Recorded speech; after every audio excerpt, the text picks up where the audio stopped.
The National Bolivarian Armed Forces of Venezuela have raised their level of alert in response to the violent situation in the Colombia department of Arauca. A 16-year-old boy in Rio de Janeiro, Brazil, has tested positive for COVID-19 and influenza at the same time, in a viral combo known as Flurona, making it the sixth case detected so far in the South American nation. Despite the legal moves and plots made by different organizations before the U.S. courts, this Monday the government of Joe Biden expanded the Stay in Mexico program to border ports between San Diego and Tijuana.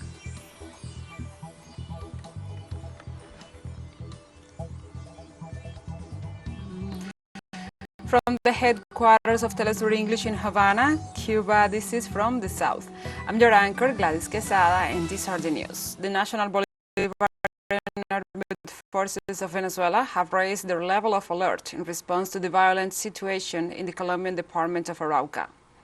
On Monday, Colombian Defense Minister Diego Molano confirmed that 23 people have been killed so far in the province amid fighting between illegal armed groups. Fighting broke out over the weekend as members of the National Liberation Army crossed fire with dissidents of the Revolutionary Armed Forces of Colombia who rejected the 2016 peace deal. Considering the severity of the situation and the statements made by the President Iván Duque linking Venezuela with these events, its Defense Minister General Vladimir Padrino ridiculed the accusations and confirmed the military forces were stationed in border municipalities to protect the people and the homeland.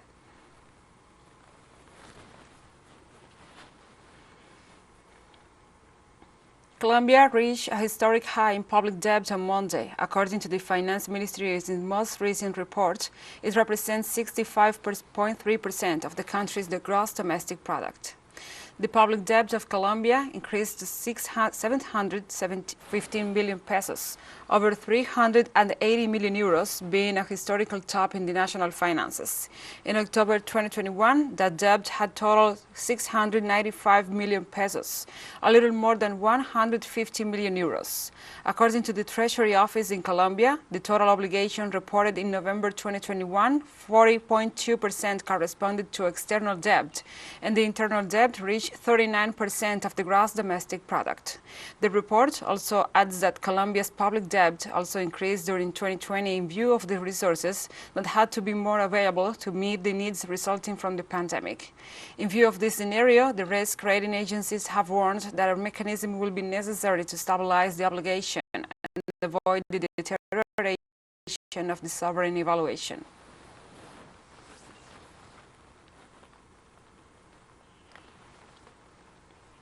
On Monday, one of those implicated in the assassination of the Haitian President Jovenel Moïse in July 2021 was captured. The Colombian military Mario Palacios, who was supposed to arrive in Colombia after being extradited from Jamaica, was arrested in Panama while running away. The Colombian military had been captured last October 21st in Jamaica, whose authorities decided to deport him to Colombia, considering that his link with the assassination of the Haitian president was unclear. However, in an unexpected twist, the former military officer, who has denied his indirect intervention in the crime, has been arrested by the Panamanian authorities on Monday night. Colombian media claimed that Panama made effective the red circular arrest warrant issued by Interpol at the request of Haiti.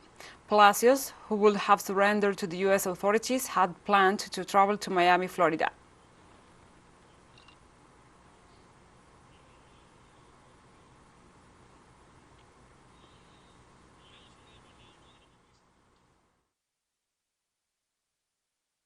In case of being extradited, request to be extradited to the United States, taking into account that he is a key figure in the investigation and can be treated as a protected witness, taking into account that the United States should be involved in this process because this homicide was born in the United States, where the fact is organized in such as a way that the Colombians were hired by an American company, and we are convinced that they were going to carry out the security acts as other times in other countries. In the framework of the launching of the Malvinas 40 Years Agenda, the Argentine Minister of Defense, Jorge Tayana, stated that the seizure of the Malvinas was never accepted by any authority in Argentina. Therefore, it is a non-consensual occupation. We are also talking about the importance of regional integration. We are coming back hand in hand with Latin America. The unity of the region is what will give us the power and strength to stand up to the empire that maintains its colonial possessions. We are going to defend our rights, and we are going to defend our sovereignty through international law. In Haiti, 4 policemen arrested were placed in probation by the authorities in the framework of the inquiries for the assassination of the former president, Jovenel Moïse. This has been decided by the judge Gary Arels, without his motivations being known so far. Among those released is Eddie Mamazan, who was already under a ban of leaving the country. So far, some 40 people remain in custody, among them Colombian mercenaries and some Haitian policemen, as well as the personal doctor of the assassinated president, Emmanuel Zanon, who is pointed as the mastermind of the crime. Last Thursday, the Haitian government asked the United Nations for help to carry out an international organization and investigation to clarify the murder of Jovenel Moïse.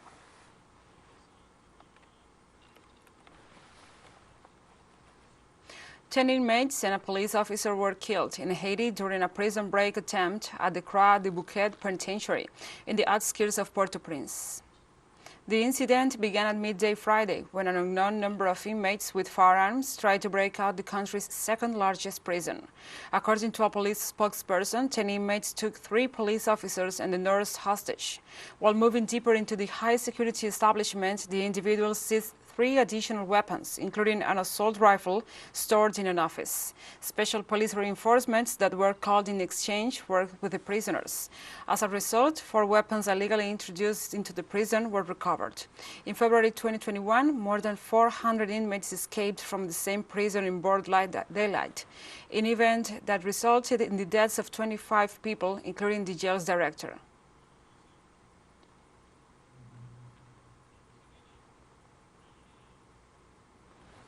We'll be right back after this very short break, so don't go away.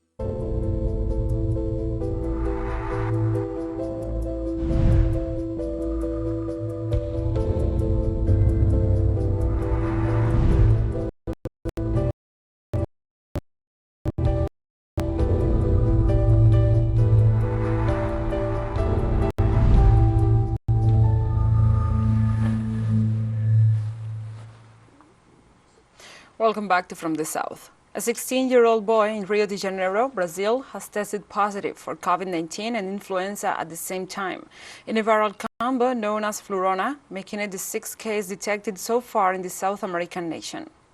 The case was confirmed by the minor's mother, who said her son is experiencing no symptoms after being twice vaccinated against the coronavirus and got a shot against the flu.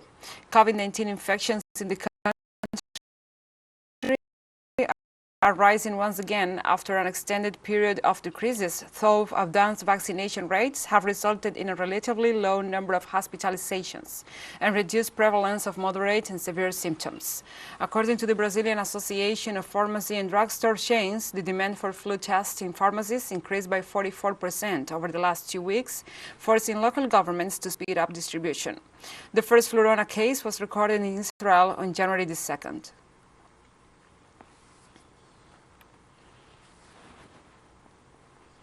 Venezuela launched its booster vaccination campaign against COVID-19 this Monday. President Nicolás Maduro Moros took to Twitter to announce the vaccination campaign and stressed the importance of receiving the booster shots.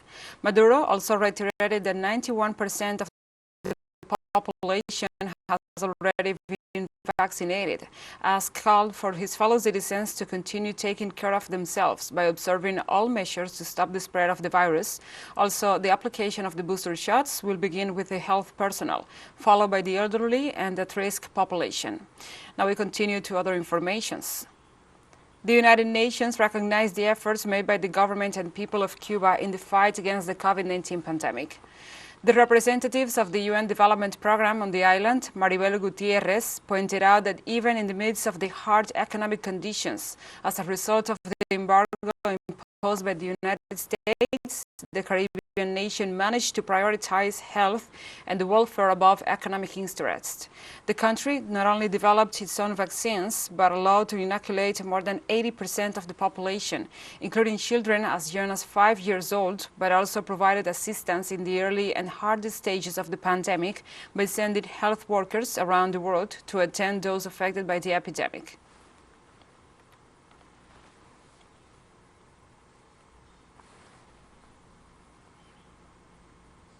The MCS Grandiosa cruise docked at Civitavecchia in Italy on Tuesday, carrying more than 100 people who tested positive for the coronavirus. A state TV news reported that passengers testing positive number 150, and then most of them were Italian. About 40 of those who tested positive got off the cruise ships in Genoa on Monday. Others will disembark in Civitavecchia or in Palermo, Sicily. Government officials said there were some 4,000 passengers in all aboard the ship, which reached Genoa after sailing from Marseille, France.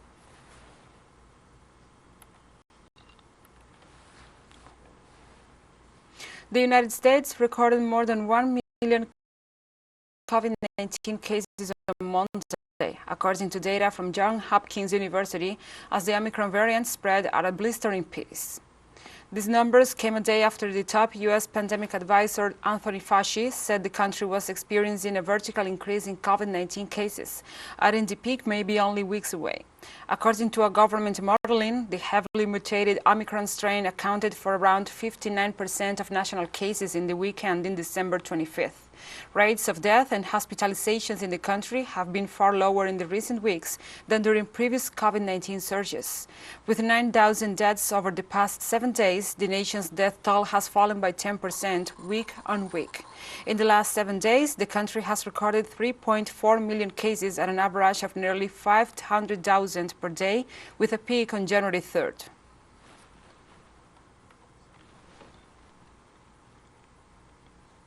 French members of parliament on Monday began debating draft legislation that will require most people to be vaccinated against COVID-19 to enter public spaces such as bars, restaurants, and long-distance public transport.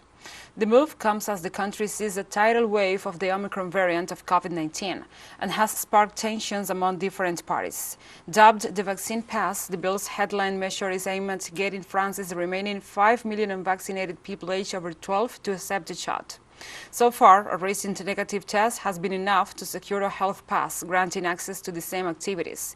But the Omicron variant has pushed average daily confirmed cases to more than 160,000 per day over the past week, with peaks above 200,000.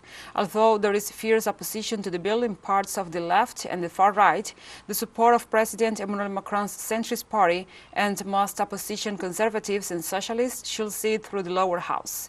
Also, it is expected to come into force on January 15th after passing through the Senate.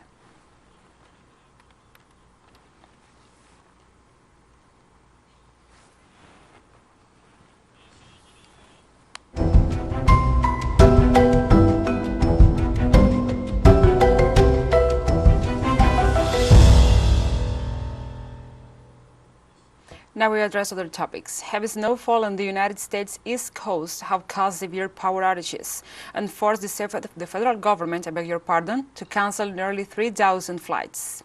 The industry ended an already messy holiday season with thousands more flight cancellations as companies struggled to deal with bad weather and keep planes and airports staffed because of a surge in coronavirus infections. According to the tracking service FlightAware, more than 8,000 flights in the country were canceled from Saturday through Monday, affecting more than 1 in 10 scheduled flights. Data from the National Weather Service recorded more than 20 million people under winter storm alerts, with nose totals in the nation's capital mostly ranging from 5 to 10 inches.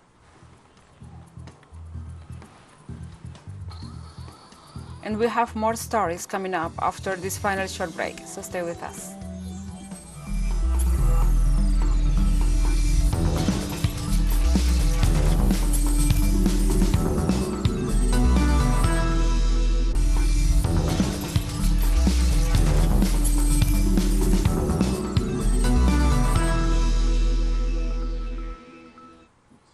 Welcome back. Despite the legal moves and plots made by different organizations before the U.S. courts, this Monday the government of Joe Biden expanded the Stay in Mexico program to the border ports between San Diego and Tijuana.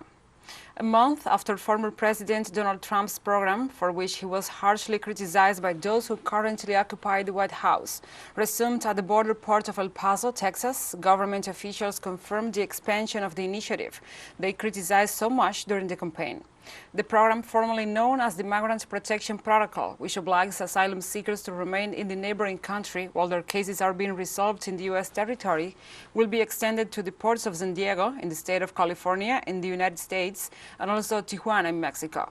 The information was released on the same day that Mexican immigration authorities certified that more than 200 asylum seekers have been returned after the resumption of the policy through the El Paso border bridge.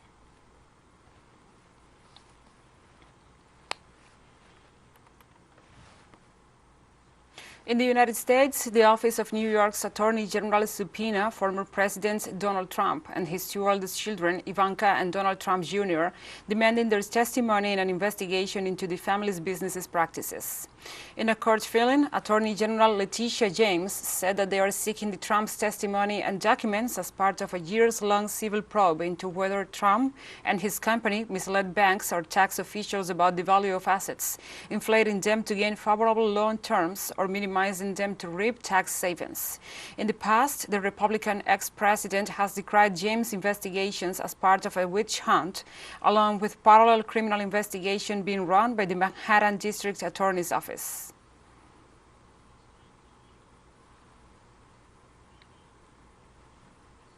Tensions continue on the border between Mexico and the United States. The U.S. authorities closed the Texas border when a large group of migrants tried to forcefully cross into the United States from Mexico in the early hours of the morning. The event took place on the Piedras Negras International Bridge, as reported by the Eagle Pass patrols, who detected an irregular movement of people on the Camino Real Bridge. So they immediately proceeded to activate a code red, then completely closing the passage through Texas for everyone. The U.S. authorities confirmed the deployment of devices and troops in the area, where they even placed guardrails, concrete barriers, and wires. After several attempts, the migrant citizens remained for hours at the point, until after 90 minutes they were removed by the Mexican authorities.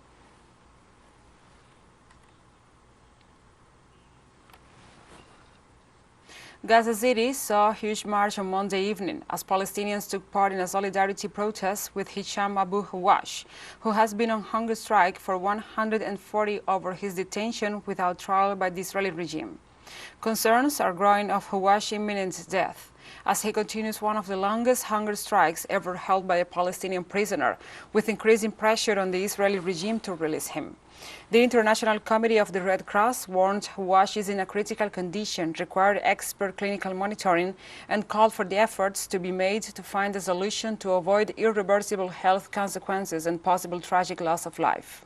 Hawash, age 40, began refusing food in August to protest Israel holding him without charges or trial, as part of the internationally condemned practice of administrative detention, by which the regime arrests Palestinians for renewable 6-month terms without allowing them to view the charges or evidence against them.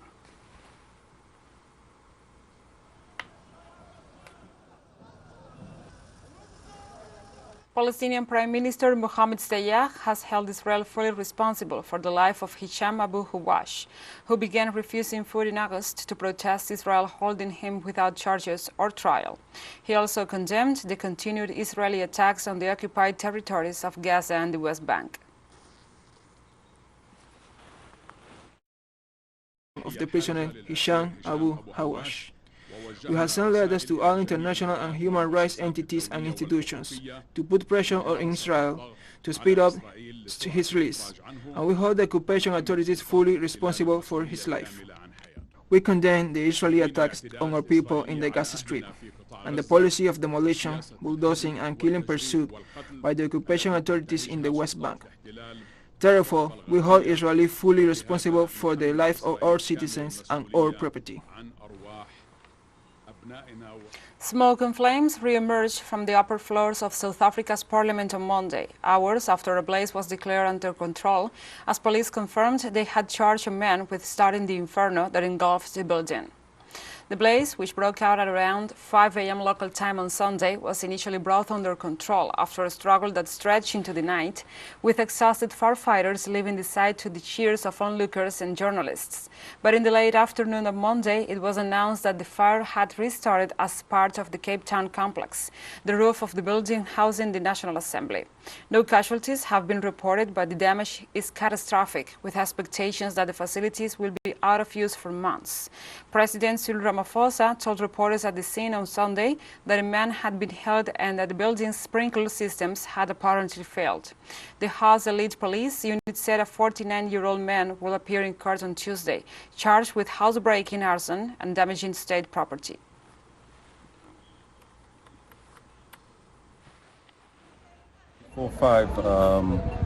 When the crews alerted us to a fire in the roof void. At that time, there were only about six fire engines and about 30 personnel on scene. The officer in charge immediately called upon more resources. As you saw, there's a lot of fire engines that was bussed in. So we currently have about 10 fire appliances on scene, with about 60 personnel actively fighting the fire in the roof void. As you can see, it's little bit hampered and a bit challenging for the guys due to the slope of the roof as well as the wind fanning the fire continuously.